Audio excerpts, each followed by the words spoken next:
apesar da gente estar numa recessão de investimento pesada desde 2015, né? Estamos em 15% do PIB, que é o nível de depreciação, mais ou menos, os meus colegas estatísticos bons nisso dizem, a gente está na depreciação, estamos com o sistema lá paradão.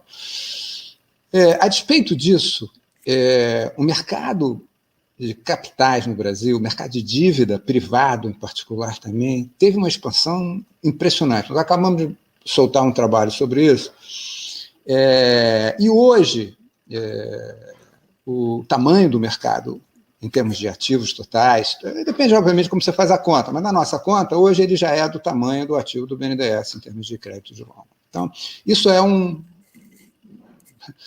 novidade, nunca houve isso, né? Tá bem, o mercado está vindo desde o início dos anos 2000, né, dívida pública, etc. e tal, mas agora a dívida privada vem. É verdade que a maior parte desse lançamento de papel teve ligado a uma reestruturação de dívida, que os caras aproveitaram isso para reduzir o custo da dívida, aproveitando as taxas de juros mais baixas, etc. e tal.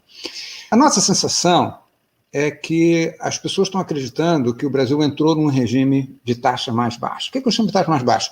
Chile, fica ali um dígito, sobe, desce, mas assim, uma taxa mais ou menos por aí, que é mais ou menos o padrão de outros países latino-americanos. É verdade que nesse período também o BNDES encolheu, mas encolheu por vários motivos. Um deles é assim, você foi BNDES também, a parte de venda de máquinas e equipamentos não só caiu um pouco por causa da recessão sobre investimento em caminhão e tal, mas também o mercado já absorveu isso. Os bancos já estão fazendo direto, não precisa de dinheiro do BNDES aí. E houve uma liquidação muito grande. Então, a minha pergunta para ti é um pouco assim, imaginando para frente, Brasil, com essa liberdade, e digamos que os nossos banqueiros fiquem mais calminhos, porque não foi isso que eu andei ouvindo nas lives ao longo dessas semanas últimas, mas assim, você acha que nós já temos o mercado doméstico, os estrangeiros são poucos na dívida pública, a gente consegue andar sozinho em termos de financiabilidade desse passivo público e privado para levar essa taxa de juros, por exemplo, essa taxa de investimento de volta a uns 20%, ou alguma coisa mais próxima ainda, ou ainda, digamos assim, o Estado direcionando o crédito, o BNDES em particular, tem um papel relevante a cumprir num horizonte aí mais para frente. Qual é a tua visão, André?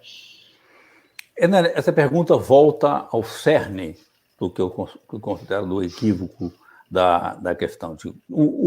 Não é a poupança que determina o investimento, é o investimento que cria a sua poupança. Perfeito? E o investimento depende de crédito e de confiança, de decisão de investir. Perfeito? Agora, a decisão de crédito, o crédito interno sempre existe, porque o Estado pode criar crédito e pode delegar ao sistema financeiro a criação de crédito. Então, a restrição financeira não existe.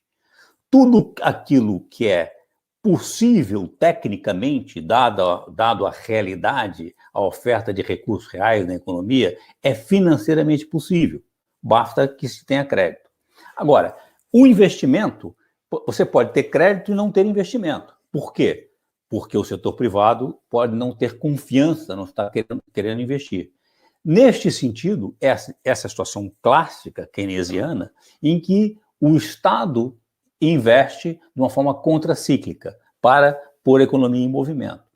O que está claro é que, além desse papel contracíclico, o investimento do Estado não é apenas só nesse sentido de preencher um vazio que falta do investimento privado.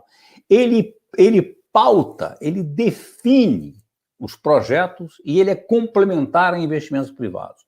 Um investimento público bem feito, bem programado, pensado de forma correta, inclusive com um horizonte de tempo de longo prazo, como deve ser, ele não concorre, ele não crowds out, como na expressão que se fala no investimento privado. Ao contrário, ele atrai investimento privado. E ele pauta o investimento privado e aumenta a confiança. Isto foi demonstrado de forma cabal, é evidente que a China entendeu isso. A China, nos últimos 40 anos, vem fazendo exatamente isso. Exatamente isso. Então, o investimento do Estado e o programa do Biden, que agora criou essa expressão, é exatamente isso, uma combinação de dizer, olha, o investimento estatal, os 8 trilhões, são durante um período de 10 anos, dividido em uma parte que é emergencial social, para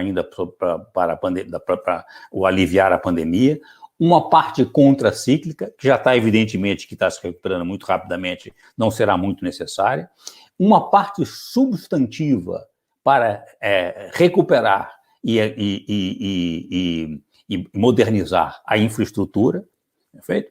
E, fundamentalmente, definir para onde vai a economia americana do ponto de vista de fazer uma economia descarbonizada com uma matriz energética ambientalmente limpa. Portanto, é tudo o que você quer de um papel de um investimento público, do entendimento correto do papel do Estado e do investimento público. Agora, voltemos ao Brasil. No caso brasileiro, o Brasil, onde é o limite? Onde está o limite dessa capacidade de expansão de crédito? O limite é dado pela sua capacidade de, enquanto você expande o crédito e suas compras, sua demanda agregada, não transborda para o exterior, perfeito? A China também entendeu isso claramente. Como a China não tem moeda reserva, a China sempre se preocupou em ter superávit nas contas externas. Um país que não pode estender o crédito, perfeito? E investir, se isso começar a transbordar e criar déficit nas contas externas. Porque o financiamento externo você não tem. Você depende de quem tem crédito na moeda reserva mundial, em moeda internacional, que nós não temos. E você fica exposto ao bom humor e à mudança de mundo dos seus credores externos. Bom, mas voltando à sua pergunta, hoje no Brasil, nós, na segunda metade do século XX, o Brasil sistematicamente enfrentou crises de déficits externos e crises, inclusive, de dívida externa. Com que na teoria econômica, a literatura econômica chama de as crises de parada súbita, de sudden stop, de crédito externo, com todas as implicações catastróficas que nós vimos. Eu fui negociador, terminei a negociação da dívida externa brasileira. Então, é fundamental. Agora, o Brasil hoje não está nessa situação de fragilidade. O Brasil é amplamente superavitário nas suas contas externas. O setor mais dinâmico e produtivo da economia brasileira é o setor agroexportador, é o agronegócio exportador. O Brasil tem 25% a 30% do PIB em reservas internacionais e está com preço, com termos de troca, mais uma vez, muito favorável, agora neste momento. Perfeito? Então, é evidente que o Brasil tem todas as condições para fazer um programa ambicioso e muito importante de investimentos, financiado com crédito doméstico, independente da chamada financiamento externo, da poupança externa. Você não precisa de poupança externa porque você tem crédito interno. Poupança interna não interessa, perfeito? Agora, o Brasil, qual é o grande problema do Brasil hoje? O grande problema do Brasil hoje não é econômico, é político. O risco brasileiro hoje percebido é um risco institucional político. Este aqui é o ponto. E esse risco político, aí eu estou extrapolando, mas de concluir, vem, que é como em toda parte do mundo, do fato de que esta adesão incondicional a um laissez-fairismo, eu não gosto de usar também esse rótulo neoliberal, esse laissez-fairismo da economia neoclássica dos últimos 40 anos, desde Thatcher e Reagan, nos anos 80, que o Brasil fez uma guinada nessa direção, e esse dogmatismo fiscalista e liberalismo de mercado, olha, o Estado não tem nenhuma produtividade, nem tem nenhum papel, deve ser contido, é um peso morto na economia, e é um brutal equívoco. Perfeito? Esse laissez-fairismo nos levou a uma situação em que, como não só o Brasil, como os Estados Unidos e várias outras economias de mercado capitalistas contemporâneas, a uma extraordinária concentração de riqueza. E sem resolver o problema da pobreza, que começa a solapar as bases da democracia representativa, e abre espaço para esses tipos de lideranças populistas autoritárias, à esquerda ou à direita, independente delas. Bom, mas concluindo para a sua pergunta, Hernani, a questão de o mercado financeiro, houve uma hipertrofia dos mercados financeiros no mundo todo. De onde vem isso? Vem de quê? Por que o mercado financeiro de crédito no Brasil cresceu tanto se o Brasil tem uma poupança tão baixa, como nós sabemos que tem? Perfeito? Porque isso não depende de poupança, isso depende de crédito. E quando você expande crédito, o sistema financeiro expande crédito, o setor público expande crédito, isso é uma questão de contabilidade. Olha, o passivo, a dívida pública, é o ativo do setor privado. É inacreditável que as pessoas não entendam isso.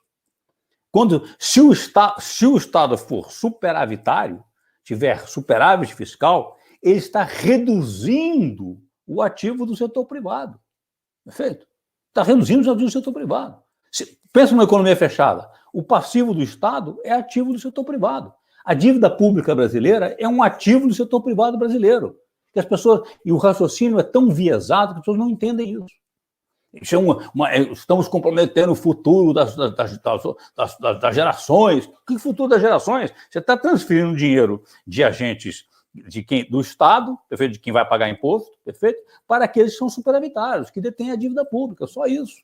E tem um efeito distributivo muito importante, que não é entendido. Agora, como houve uma expansão de crédito, sem uma expansão de investimento real, uma contrapartida equivalente de investimento real, perfeito? O que houve foi uma valorização dos ativos financeiros.